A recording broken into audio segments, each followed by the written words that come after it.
Your new Wednesday addiction. Humpin' It with Mello, D83, and the Maestro.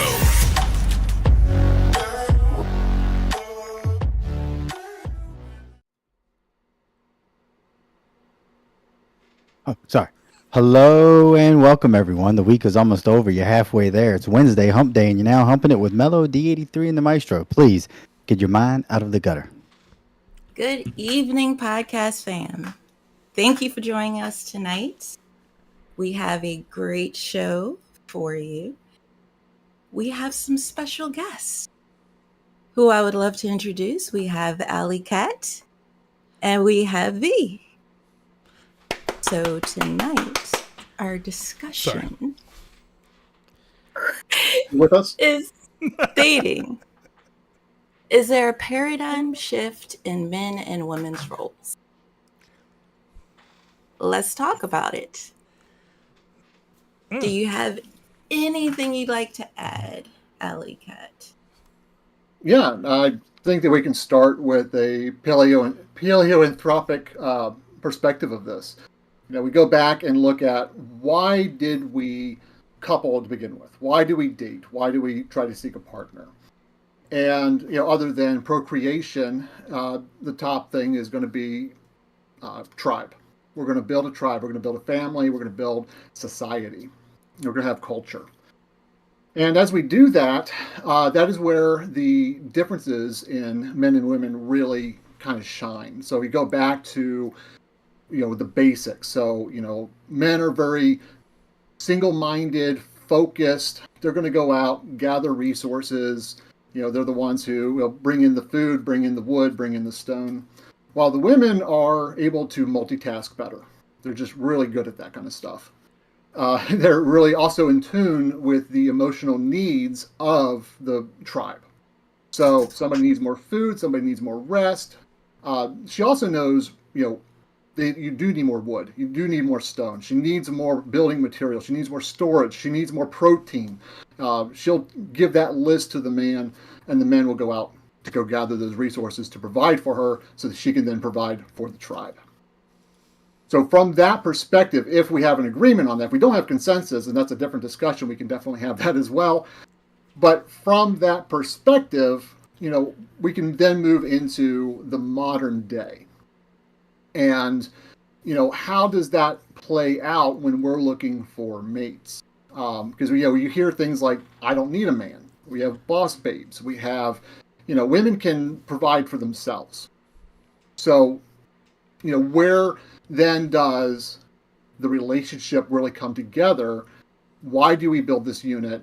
And is it still something that we do in a traditional way, or do we look for new ways to do that with modern social pressures? That's a great question. That's a great point too. I'm not gonna go next. His eyes on me. I'm not going next. Come on, man. I told you we're gonna be pulling from you guys this evening. It's gonna be awesome. But no. I mean, I think that's the question at hand, and you know, from a modern perspective, that is the paradigm shift we're talking about, right? Yeah. Because women have and let me preface it by saying I think it is a good thing, right? Because you have more women being able to, you know, support themselves, you know, meet their own needs, but it does complicate the dating pool a bit, you know, because it's, you know, if you say you don't need a man, right, then what are you looking for, right? What are you looking for? What is it that you need? You just want companionship? Cool, okay. Do you just want, you know, you want a yes man? I mean, that's cool too. That's what you want, you know. There's men out there that'll do that. You feel me? But you know, call them betas. Oh, yeah, they are out there. Right. But you know that really becomes the question, and I think on the flip side of that, you know, I think men have become a lot more emotionally aware, right? I think there is a big movement for men to really understand and have that space to be emotional in a relationship, right? Because I think a lot of tradition was that, men we were never taught to show emotion, right? We were never taught to, if we showed emotion, it was it was a weakness. We had to be strong for the sake of family or for the sake of tribe, like, Alley Cat said. So now, things have changed because you can't. One thing I always say is we were always born. All of us were born with emotions, and to suppress them is to suppress part of your humanity, right? So I'm gonna be all over the board with this one. So y'all just jump in where you can. But I would. Well, I would. The first thing I would say is a question: historical precedents for suppression of emotion. I mean, I couldn't give you an exact example right off the top of my head, but I do remember reading a number of poems and excerpts and writings from kings, philosophers, and just wise men over the years who have expressed very deep emotion. They were not ridiculed for it. That was just something that they were able to do. Okay. So I think that from my perspective, I'll just throw that real quick and I'll let you take over again. My perspective on that would be, we go back to the Greatest Generation. We go back over to World War I, World War II. These battles, these conflicts that really hardened and damaged men and for several generations. And then that's where we really get that idea that, well, men aren't supposed to show emotion. And there was some before that as well, if you really want to go into the upper echelons of society. But I think day to day, your average guy on the street was able to express a level of emotion, especially when he had a woman who was there to listen to him. I can dig that. And, I think there's definitely truth to that. But I don't know. I tend to think that general, and I'm speaking in general terms, the idea of being a man was counter to that. You know what I'm saying? And that was a lot of that was kind of pushed down from generation. And now the origins of that, you might be spot on. I don't know. I couldn't say. I'm not that wise. But in general, though, like, where it started or where it didn't, how do we deal with that now, right? How do we navigate that, being that we're more aware, we're more emotional, let's just say that, right?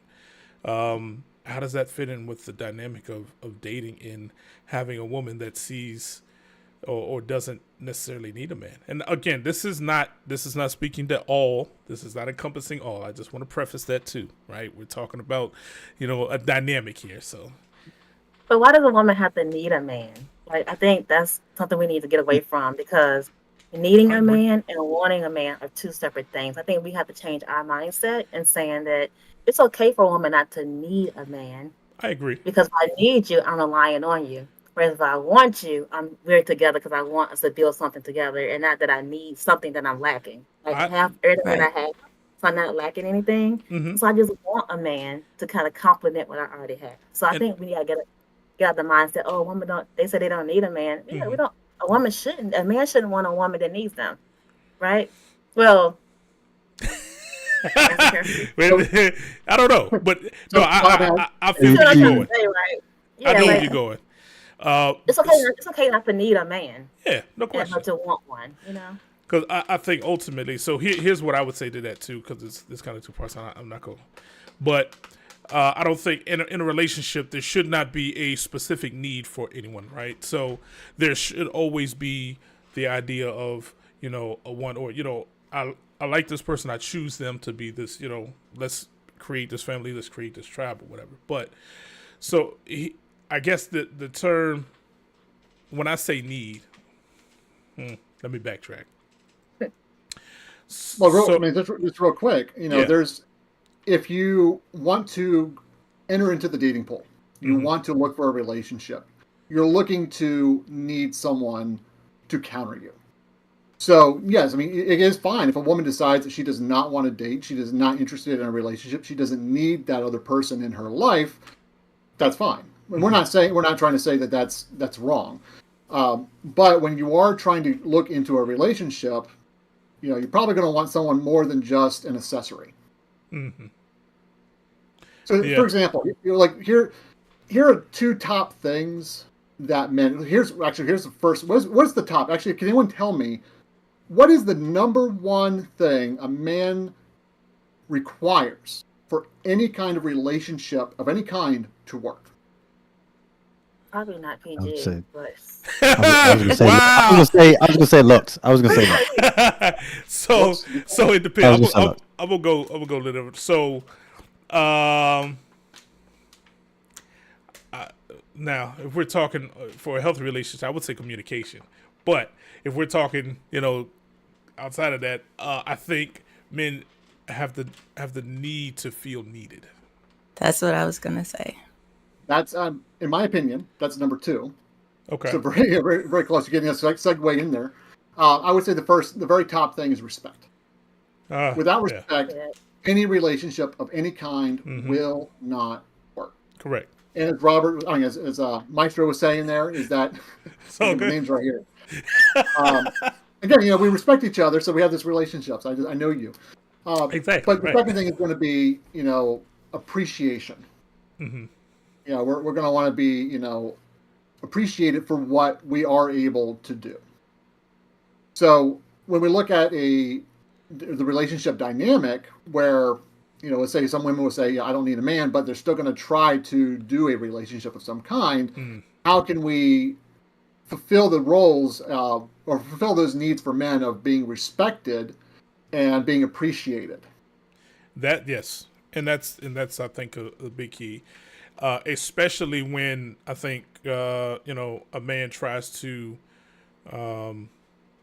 gain that space, right, in a relationship. So it's not just I'm not just a provider, right? I'm not that anymore. I have to be more than I need more than that, right, to be recognized as more than that. I think that some of the issues that I've seen with I'm gonna tread around this very lightly. Some women and the idea of being independent, right, or saying that they don't need a man is the fact that they can say that, but then they expect a man to do some of the traditional role work, that they want, that was performed in traditional, a traditional relationship, traditional gender role relationship, right? So the problem lies in, okay, you say you don't need a man, but yet you want X, Y, and Z from a man, right? But it's a want. It's not a need. Yes, but again, kind of going back to what Alley Cat said, right? Unless how can I put this?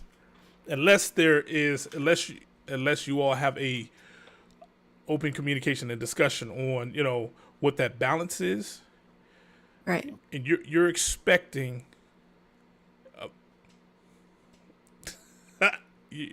some women are expecting that, they still want that kind of traditional role man, even though they say they don't want a man. Right. So women are going to respect and please, ladies here, jump in and correct me because I am just a stupid man. But women still like a confident man. They like a guy who will, go and get things done. Even if they say like, hey, I want to go out tonight. I want to go dancing. I want to have a nice time.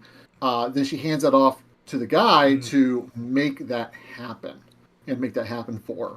So, women still really like that. We also see a lot of polls come out where, they prefer men that make more than them. Even though they're self-sufficient, they can pay all their way. They like men on average who make more.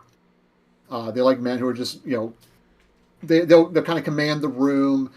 Again, the whole confidence thing. So those basic drivers in our brains are still there. And then, of course, we can also discuss what women need at a basic level. We talked about a little bit earlier. I think it was maybe pre-show there, where women need to be heard. That's extremely important, and that is a requirement. And of course, I'm not a woman, so I can't say what number one is. Like I can say respect is number one for a man because I'm a man. I've talked to other men, we kind of know respect is the top thing. Women, I don't know what the top one is, but I do know being heard is critical. And if a man cannot be there to hear her, then that relationship, in my opinion, is definitely not going to work. Mm-hmm. Yeah, I can't speak for all women, but I think as far as my number one would be just to keep me safe. If you can provide that safety, I think that's a gender role, I guess you could say. I do think that my mate should keep me safe. I don't really think that there's a specific gender role that I think you should communicate about what your gender roles might look like, because depending on how you're raised, it might look different. That's true. Both my parents were single for a small period of time, and then both of them got remarried to great people. And so my stepfather was the cook. No, it's not. My stepdaddy was the cook. So my stepfather was a cook, my stepmom was a cook. So I saw both of them play different gender roles. Hey, so Robbie, I'm not the cook. Hey, listen, it's all good. I gets down in the kitchen. Well, you know what I'm saying? Just communication and just having communication about what that looks like, because based on how you was raised, it might kind of like alter your thought process and what gender roles should look like. That's true. Compared to examples. Yeah, the examples you have growing up, that plays a big role in it. Absolutely. I agree with that statement. Also, too, aside from communication, I think something we keep going back to and touching on is that, being able to be confident in yourself and knowing what you want enables you to be able to communicate that to someone else. Because if you're not exactly sure what you want, you're asking for a whole lot of different things that might not be fulfilling that need that is really there. And I think you have to know yourself before you can actually make requests to someone else to give you something if you really don't know what it is. Yeah. Absolutely. No, that's good. Yeah, self-awareness is critical. I mean, that's been something personal to me over the years, to really be aware and as best as I can. So you're absolutely right. I mean, you need to know what it is that you are looking for. Great example. I know this one lady. She says, she doesn't need anyone to provide for her. She doesn't need anyone to bring anything to her. We're not dating. We never dated or anything like that. This is not me. She was someone else that she was with. We were just friends. But she was like, I don't need any of this stuff. He wants to do all this stuff for me, but I don't need it. I just want him to be there. But then now she's talking about how wonderful it would be if she could just have her house and he can have his house, her bed and his bed, and they could just visit each other every so often. And to me, it sounds like dating in perpetuity. The constant courtship without the final commitment. And then, of course, I don't know how many of you have been married, but I'm divorced. But once you get into that commitment and things are going, things can get kind of boring. Things can kind of drag on, especially if you're not communicating and you're not working together towards the same end. Yeah. But I was just curious, what people's thoughts were on this situation where, maybe, dating in perpetuity is a thing that might be a way in the future for dating. I mean, I certainly think so. There's always going to be, people that prefer that, right? For whatever reason. They don't want the titles of the commitment of a full-blown relationship, a committed relationship. That's fine. Again, it depends on the individuals and what the end goal is, what each person's end goal is.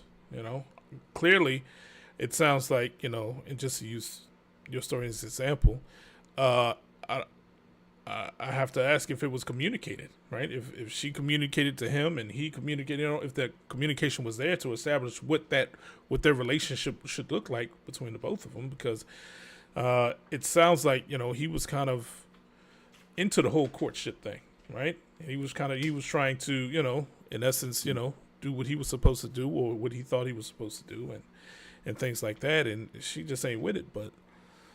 It was an unhealthy relationship, to be honest. In its totality, it was not a great relationship. There was communication, though. They were both communicating what they wanted, but neither of them were willing to relent. And that's okay, right? Because that, to me, that says, okay, that's, they're not the people for each other. You know, time to go find somebody else. The feels are real. They, sometimes it's hard for people to break apart. Yeah. But I do bring this story up because I've heard that from others as well. And some people have kind of mentioned that, and I've heard the murmurings of it. So let's say, V, what is your long-term relationship with Robert? Like, what's your intentions there with him? So my intentions were married. We made that very clear early on. Robert. Oh man, those eyes got big. Listen, what are your intentions, ma'am? Make it clear. No, just play. But I do want to go back to what Mello said about communication and then knowing what you want out of a relationship. So people always told me, my grandma told me a long time ago, write down what you want from a man and, make sure you write it down to a T. And I never did it until my last breakup. And so I wrote down all the things I wanted from a man and my non-negotiables. And then I saw a TikTok that said, and now you become the list. And so as I wrote down all the things I wanted from a man, and I began to come those things that's on that list, found, this person, say who it is. I'm sorry. This person. But he Mello's off the show. He's off the show. I'm done. And right now, he could be psycho later down the line, but right now he checks all the boxes that I asked for on that list. Every single thing that I had on that list, and I'm becoming, if not, I already became all those things on that list as well. So I think there's some truth in knowing exactly what you want. I think we're all in our 40s, right, Master? Are you in your 40s? Me? Are you No, 40 years? I'm 28. I think we're all in our 40s. I'm 28. But anyway, close to it. But anyway, so I think at this point in time, he's the fountain of youth. Exactly. We have the maturity. You can tell by all the gray. We have the maturity now where we should know exactly what we want from a mate. We should have enough experience to know what we don't want. Yeah. And then know what we want. Yeah, I think. So to Mello's point, really knowing what you want. And if you want to have a relationship where you all stay in different homes, then put that on your list. And then you got to live by that list. And right. So know what you want, and then write it down, and then stick to it. That's your non-negotiable. And that's what I was going to say. Go ahead, D. That was a major issue in my past relationship of 15 years. Was looking back on it, I really didn't take time to sit there prior to getting into the relationship and then marriage of knowing what it is that I wanted. I just went with it. So sometimes we pick people because sometimes we choose people because they choose us. That's very true. And that's not very good point. I don't want to choose you because you choose me. I want to choose you because you meet my list of standards, which is they're very high. Very high. Yeah. But you nailed it, man. You're killing it. Hey, listen, what can I say? I'm gonna have to get up with you, man. You gotta learn some things. Man, listen, you already got the blueprint, man. I studied after you, sir. But I think something you said, one of the most important things, and I think what tends to get people in trouble is not standing on your square like you should. Right, so you have your non-negotiables. You got that list, right? Oftentimes, though, when you set your standards, it narrows the dating pool. So there can come if you're not ready for it, right? If you're not accustomed, to, and you're not ready to stand exactly on your square, some loneliness and desperation can come with that, because you have reduced that pool that may have been already slim, depending on what what you were looking for. Now it's even smaller, right? So it's going to take longer to find that person, right? And you have to be okay with that, and have to be okay with yourself, number one. Some people can't stand to be by themselves. I'll tell you, I do, for me personally, I do want a relationship, eventually. Of course, I have my 2 kids. Mm-hmm. I can't split my attention away from them with somebody else. It's just not fair. But a year from now, one's 18, 2 years, the other one's going to be 18. So, that time is coming up. Yeah. I don't feel I need to push it. I do have my checklist, which I'm glad to hear that I'm kind of on the right track here. V, thank you very much for kind of confirming that. I appreciate that. And, so I have my checklist. In fact, there's a personality test online. I don't put much faith in these things. I think it was the Myers-Briggs thing. It was pretty spot on. And it said under dating that, my type has an Excel spreadsheet in their head, and it's very important for her to fit into those boxes. Now, some of those are negotiable. But there are some that are non-negotiable. And a great example, there's a lady I met, and she's come on to me pretty hard. And, at first it's kind of, pushing it off, and then found out, it's like, she's really intelligent. She's funny. She's financially responsible. We can talk about kind of these higher level things. She's got 3 streams of income. Of course, she obviously doesn't need a man to provide for her. But her and I got some feelings, going back and forth. But there are some things about her that do not match up with those non-negotiables. And I definitely know that I have some that are non-negotiable for her as well. Mm-hmm. It just is not going to work long term. Right. But the feels. So there, that's the challenge, right? That's the challenge. So, talk about just having your head spinning around going, what am I going to do with this? Mm-hmm. But in the end, it's non-negotiable. Mm-hmm. It will not work. It's not worth pursuing no matter how you feel in the moment. Correct. Exactly. Correct. And that is a tough spot for a lot of people to get to. But kudos to you for recognizing that, Absolutely. Yeah. Well, after the first marriage, starting with a really, really good time in the back of my car, I just going forward thinking I just need to back it off a little bit and say, let me not let those feelings get ahead of me. That's amazing. Good times. Yes. Listen. But yeah. I almost went left. I'm not. I haven't. Woo. All right, my bad. I'm sorry. Steamy windows in the parking lot. Yeah. Little Titanic action going. I think also right. too, just touching on what we said, like we've all had our experiences. Sometimes what we thought we wanted, we realize once we get it, that's not exactly what we wanted. So we're in a better place, a better headspace. And I see from, just the conversation, we're okay with being by ourselves. And that was something that I had to learn to do. And it wasn't that I dated a lot, because I didn't.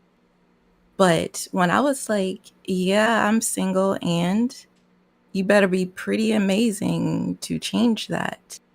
When you get to that space, you find you get a better quality of people coming your way, as opposed to kind of just having that thirsty. Yeah. No question. Because I watched another podcast, and it was about I didn't catch you actually sent it to me, and it was about the young lady who was sitting in her car, and she was doing her live or whatever, and she was crying because she was like, I just want love, right? All my friends have fiancés and this, that, and the third, and I just want, where's my person? It's not even about anything but me right now, right? And if you listen to her whole thing, a lot of it is just repeating, me this, me that, I want, things like that, and the podcast host, I can't remember her name, but she brought up a good point, and a lot of the viewers did as well, is that there was a tinge of, there was not even a tinge, there was some desperation in her voice, in her delivery, right? And it was almost like a plea. And automatically, she turned off a bunch of potential people, right? Just by doing that, just by having that desperation. Because the question begs, where are you in your space right now, right? Right. Are you in a healthy space, right? Yes, you say you're you have this house, you got this car, you're doing great, you have a career, all this and that, but what you're saying is not matching up to what you're really, I think, asking for. Because number one, I would have to ask, do you even have the space for somebody in your life? Because it's all about your want. It's all about what what you're trying to satisfy, for yourself. But you got to make space for somebody else. That other person's going to have wants and needs and things like that. Are you equipped or in a position to be able to, answer to those, and support them? So I thought that was really an interesting plea for somebody.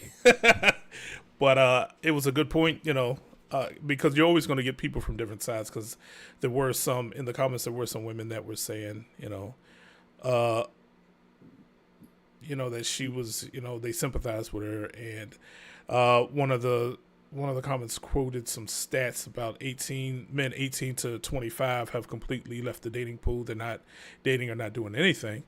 Right. So, they were kind of blaming them like men aren't doing what they're supposed to do. They're not upholding their end of the bargain. Okay. I hear that, but you can't just say that because there's a whole question of, okay, so why is that happening? Yeah, right? That's a whole can of worms right there. It's kind of outside the scope of this episode. Right. Yeah. You look at the loneliness of men. Men are being ostracized from society. It's not okay to be a man. It's not okay to be manly. Right. It's not okay to be aggressive. I mean, obviously we're not talking about overly bad aggressive towards women or anything like that. But you're not allowed to express the things that men on average have in them. So we talk about, can men be more emotional? Well, men can be emotional. They're allowed to be emotional in a certain way, but not really in the way that men need to be emotional. Correct. And that's taken away from us. We have an identity crisis, and of course this goes into the dating as well, where purpose is gone. We look back to tribes. We look back to survival. The man goes out. The woman says, "Hey, we need more protein. Bring back a bear or 3 gazelles. I don't care which one, but we need that." And while you're at it, carry some stones in with you. You gotta make sure we have that protein, right? You said protein a couple of times. We need that. Yeah, protein is important. You get that ribeye going. You reverse sear it really nice with the garlic and the butter. Anyway, dinner at Ellicat's house. There we go. Come over. But yeah, our purpose is gone. And of course, this is a greater societal issue for everybody, and causing a lot of, in my opinion, a lot of mental illness. There's studies that are starting to come out to show this, where people just do not have purpose. Life is too easy, essentially. I can see that. Yeah. So men again, but I kind of got off track. Men aren't allowed to express themselves. They get in trouble for approaching women. Of course, I've been going to the gym lately, and there's a lot of videos about women posting on TikTok about guys who glance at them. Yes. Have their tripods up and whatnot. Yes. You're not allowed to glance at women. You can't. I mean, you can't. Don't be following around ogling them. I mean, that's just creepy. But right. You're gonna glance. It's like, okay, you're working your glutes right in front of me. I'm not going to complain. They're right there. So, but that's the thing, is that men aren't allowed to approach. And there's some TikToks I've watched of women complaining about how they go to the bar. Men are not approaching them. Yes. And even some women have said, like on Reddit, they've written this down, or on Twitter, like, oh my goodness, there was this cute guy. He was awesome. And he approached me. And when he started talking to me, I said, oh, I have a boyfriend. Why did I do that? Why did I tell him I had a boyfriend? I don't know why I did this. So, yeah. Wow. Being from down south, I'm lying a little bit because I did approach Robbie, Mastro, but it is what it is now. I mean, couldn't resist him. I mean, just saying. But being from down south, typically prefer for the men to approach us. So I think it's also where you live at too, because like being from North Carolina, it's one thing we still cherish a man approaching us, and saying, hey, So Richmond is very different because the women here are very aggressive, and I've become a Virginian, so I'm very aggressive now. If y'all would have heard what she told me that I had to do before the show, y'all would agree. Listen. It was PG. It was PG. Listen. No, it wasn't. Hey, listen. PG-13. I need that money. Oh, dang. See? I tried to save it. But yeah, go ahead, D3, you were going to say something. I was just going to say I believe that, things may have started to change or shift, so to speak, once society changed, cost of living, where, it used to be a man would work and provide, and then that was no longer able to sustain life for a couple. Women had to go out in the workforce more. women's rights, which, definitely should have happened. Women's rights got bigger. They were able to get, higher positions and jobs where they make more money and have better positions. Where again, now they don't, need a man, so to speak. So, real quick, real quick, I think one of the biggest issues with this, right, with the whole women, not needing a man thing, and men. I think social media has blown this completely out of proportion. Yes. Because number one, you should never take social media as whole truth. To me, it's always entertainment, right? Because a lot of times people will post what they want you to see, right? Or they'll post, what they're thinking in their heads, but would never say out loud, right? You really have to take social media with a grain of salt, but it also gives certain far-leaning, whichever side you're on, a platform to, kind of convolute the whole situation. So that's kind of broad. Didn't really explain No, that social well. media is definitely a disease, I would say, for our society. Agreed. Why? Well, first of all, why would a woman go on TikTok and cry and complain about her L's? Like, why is she going to do that? Mm. Because the algorithm promotes that emotional outburst, and then other people will watch it. And as more viewers get on there, it gets promoted more. Yep. And so you're seeing people who are promoting this or posting these things to get the views, to get the likes. But it is also influencing the mindsets of those who are watching it. Very true. Exactly. That's what I was trying to say, but I ain't really say it. Thank you. And just real quick on the, like the needing two incomes, the man can't provide just with one income. Of course, a lot of that happened after World War II. And then, the women's rights, women can definitely have rights. However, I would say that it's very unfair that they get to vote without being forced into selective service like we do.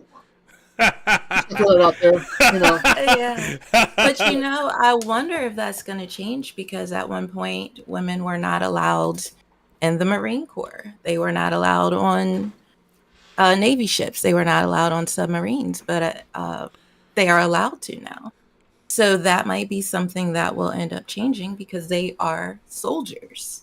Quite possible. I see them at the VA hospital. Like when I go with my husband, I see them in their wheelchairs. I see them, missing arms, missing legs with, so they are on the front line just like the men. So I would not be surprised to see that change. I don't know how that It'll change be an would be interesting perceived. change to happen, but until it does, it's very discriminatory against men. Of course, the whole goes into the state of male loneliness. We're disposable. Throughout history, all of history, we are disposable. Right. And we're treated as such. Yeah. Well, I think the women can argue that too. But that's a whole. I don't want to go into that rabbit hole. But I think women can kind of argue that they're disposable as well. I think some men still have the mentality that all a woman should do is cook and clean and take care of the babies, and on top of still working, because we still and also too, there's a racial difference too. So the experience of a Black woman and a Black man, so it's a little bit different in the racial subgroups as well. So my experience will look different from a white woman experience. Just reality of it, So I think from my perspective, sometimes women, we feel like we're, not valued because we're expected to work the job, pay the bills, take care of the household, cook and clean, and do all those same traditional roles. And the men still have the role of working as well, but just taking care of the bills, and just doing that small part. So I think we can argue both sides, where women are kind of feeling like are kind of treated, like trash, so to speak. Especially in the Black community. So I won't go into the racial side of it. That can totally be another episode. I got a lot of material on that as well. Right. But as far as women being treated like trash because they're doing home chores, whereas not as many men are. Now, of course, you're talking about how men are cooking, men are cleaning. I mean, I do all the clothes and the wash, and I cook and all that stuff as well. Whatever job needs to be done, gets done. But that is a far cry from, let's say back in the mid 1900s, lobotomies. So there was like, I think it was like, don't quote me on these exact numbers, but the gist is here. So 20,000 lobotomies over the course of like 20 years. And 70% of those were women. And, it's a terrible thing. The lobotomy was a terrible procedure just to calm people down. But this was worldwide, by the way. Within the same 2 decades, there was a 2-year period where the same number of men were sent overseas and died. And these were just American men. And it wasn't women, it was just men. Your average woman on the street was not concerned with getting a lobotomy. But your average guy was definitely concerned about being drafted and sent to his death. So now, that's not to say that there hasn't been perversions of roles in homes. And there's always going to be these outliers. There's always going to be abuse throughout. There's always been over the eons. It's always going to be. It's a sad reality. It sucks. Not saying it doesn't exist. But I would argue that men have a burden that is not discussed enough. And that burden is getting further suppressed, where, today, as we were talking about, where men cannot express themselves in a way they really need to. And that's, that part is hampering things. But of course, we can argue both sides. I'm not telling you that you're stupid or wrong or anything like that. You're actually wonderful. You're bringing some really good stuff here. I love it. But I would just say that from the male's perspective, there's a huge burden on us. Yeah. I can feel that. And I think it's something that seems to be growing over the decades. I can't completely understand because I'm not a man, but I feel the pain that just even talking with my husband or male relatives or friends, that there's something underlying that's very hurtful and painful that nobody seems to be able to understand. So I definitely get that. This has been an amazing conversation, and I think we could probably do a part 2 on this at some point.